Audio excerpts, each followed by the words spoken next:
So now, Doc, you are a groundbreaking historian. You're a groundbreaking woman. You're a groundbreaking historian, prize winner. And the subject, we haven't touched on the subject yet. Mm-hmm. How How did I did end you up? get there? I mean, talking about women, fine. That might be simpler to answer. Right, because you were How saying. did you get there to that subject? Right. How did I get at these women in prison? This goes back to maybe 2015.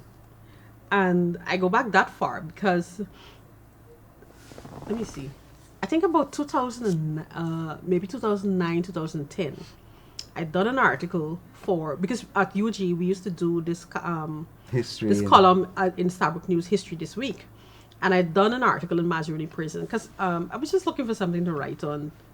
Because you, as part of the faculty, you had the opportunities to publish, and I didn't have You anything took to write. advantage of it, yeah. And that, some Shemaine again, because she's a historian as well, we were in the archives, and she's like, "Oh, look, you got all this stuff on Mazaruni Prison. Write something on that." And so we did that article on the Mazaruni Prison. All right, that is 2010. Forgot about that. Not interested in prisons or anything like that. At the time, most of my work, focused on contemporary Guyanese politics, and But politics include women well, of course, and incarceration. true, because it's all intertwined, right? It's intersectional. But then I was more interested in like the political movement towards independence. These actors. So I did a lot of work on UC Guiana. Actually, that was the subject of my MA thesis. So I did a whole thing about him, and that was the kind of thing that I'm interested in.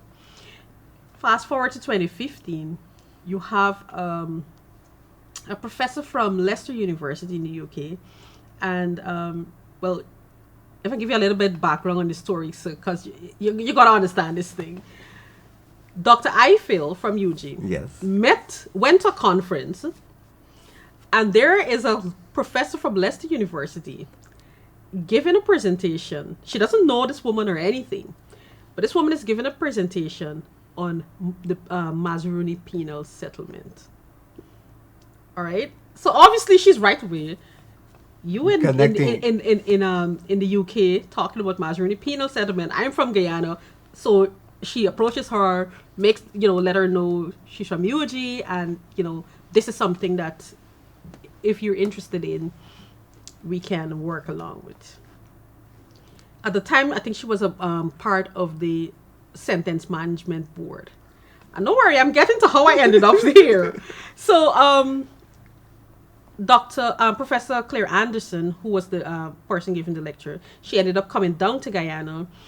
We ended up connecting, and she got like what we call a seed grant, a very small grant, to just see what's in the archives about prisons in Guyana. We started working on the Georgetown prison, and so I was the researcher for the Guyana part of it. Yeah, and you so, did a paper on that also. Right. So I did that work. That work showed us that there is so much in the archives on the prisons in Guyana, and nobody is talking about the prisons in Guyana. And penology and penal settlements, and this is a big thing worldwide. All right, so you had an actual penal settlement in this colony, and everybody mostly focuses on Australia and that kind of thing. But I mean, we got something similar right here. Let's talk about that. And so, But it's intertwined with the advancement of civilization, right, colonialism, our exactly, self-government, and everything. all of it is interconnected. All right. So we ended up getting a larger grant to do not only Georgetown prison, but to extend to the other prisons.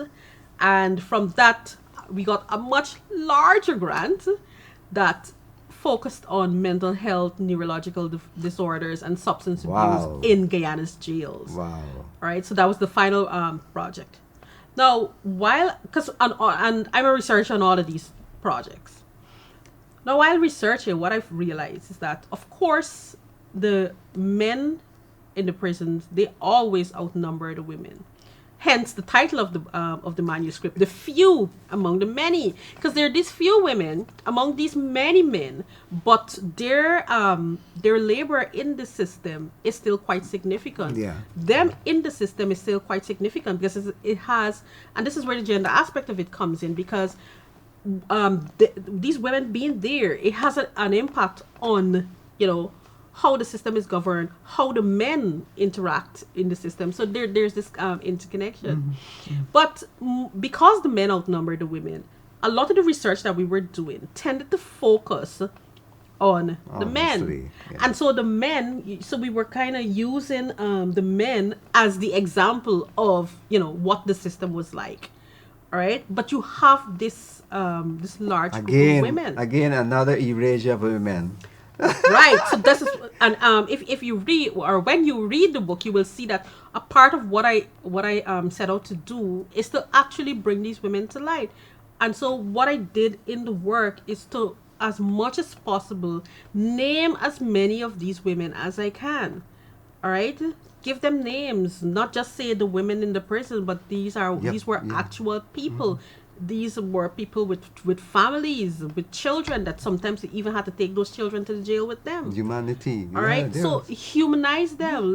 These are not just prisoners. These are incarcerated people. There's a difference, in how we speak on them. So this is part of what I wanted to do, to make them visible.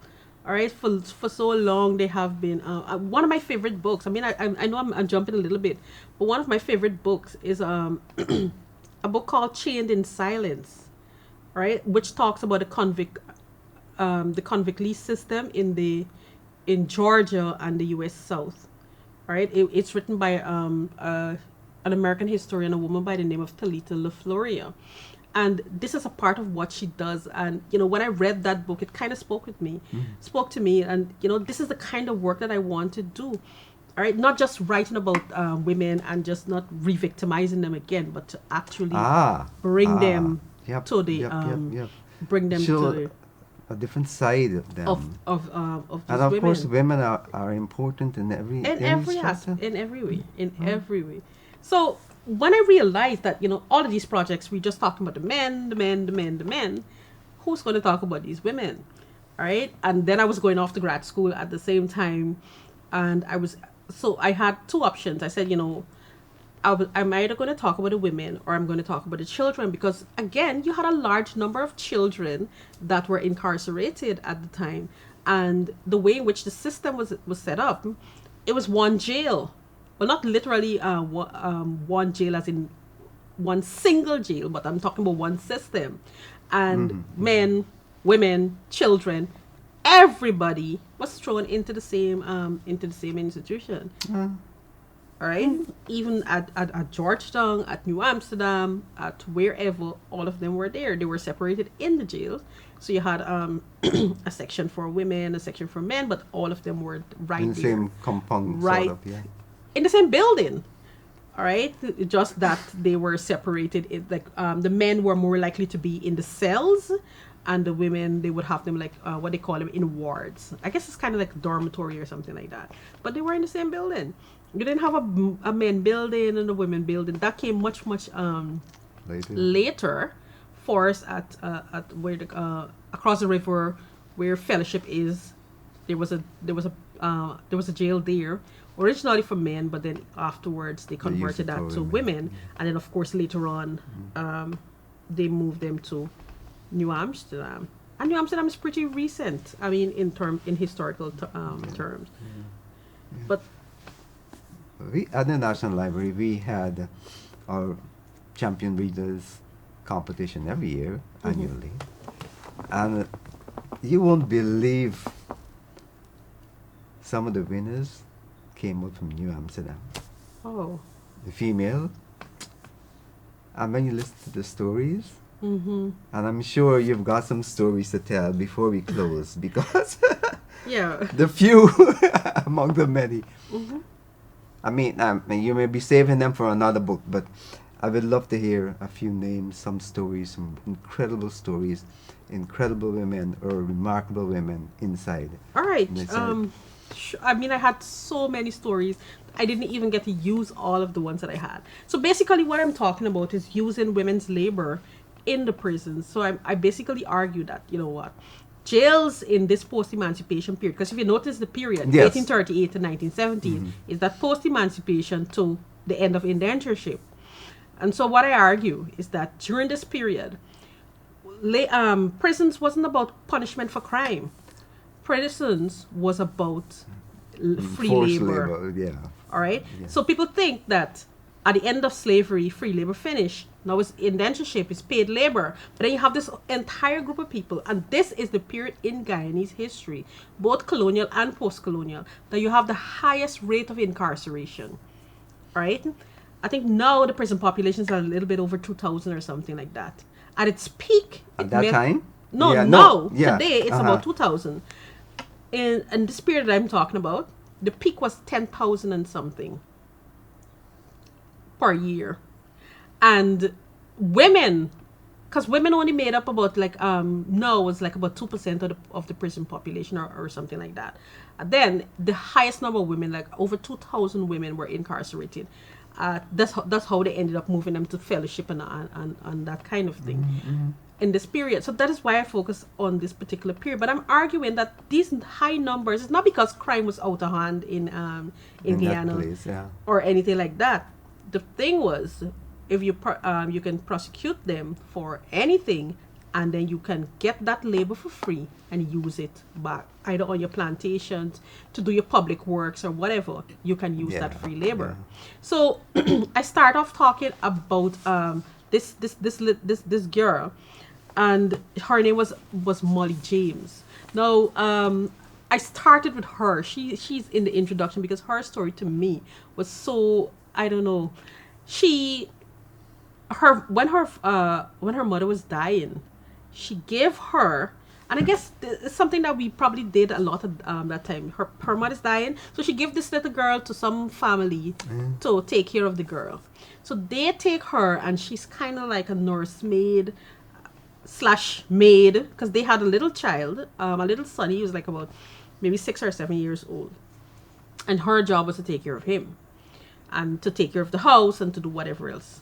So he goes missing, and some man passing says that he saw the child walking behind Molly James, and there was I guess like a canal or something like that. They eventually finds the boy's body in the canal, and so they arrest her, and she the person at the police station that questioned her or whatever said that she admitted that he was bothering her, and like she hit him and he fell into the canal and he ended up dying. Molly James at that time was 14 years old, and she was sentenced to death for his name was Edward. I don't remember Edward what, but I remember her name is Molly James, and she was sentenced to death for willfully. That's what they said, that she willfully murdered this little boy, and so she was sentenced to death. Right now, it is also possible that Molly. Well, we know for a fact that Molly was black, but it's possible that Edward. I think his name was Edward Green or something like that. But it's possible that his family was white. So race had a little bit to play. Probably had a little bit to play in it. Now the thing is, surprisingly, a lot of people spoke up on Molly James' behalf. So even the governor, because maybe he didn't have control over the courts, but even the governor ended up writing to England, laying out this thing. The church council came out, a number of groups came out on Molly James's behalf, and eventually her sentence was commuted to life in prison. Now, I started with her and I ended with her because after she served about maybe about 15 years or something like that, they sent they put this ad out, I guess in the papers. I didn't find the actual ad, but there was mention to it that if anybody marries her and takes her out to the and take her out of the colony, then she could go free. So there was this Jamaican soldier who was part of the West Indian Regiment. And the reason I actually knew about this, I found this letter that he was writing to the governor saying that he was willing to marry her, but he didn't have any money to take her out of the colony. So he was asking the governor for to pay her passage for her to leave. All right. Of course, I didn't get the response. Yeah. I didn't find the governor's response. But for me, I like to tell myself that, you know, that he was able to marry her, and she was able to leave the colony, and you know, she probably lived the life in Jamaica or something like that. That, you know, that brings me some kind of consolation, some kind of closure for her.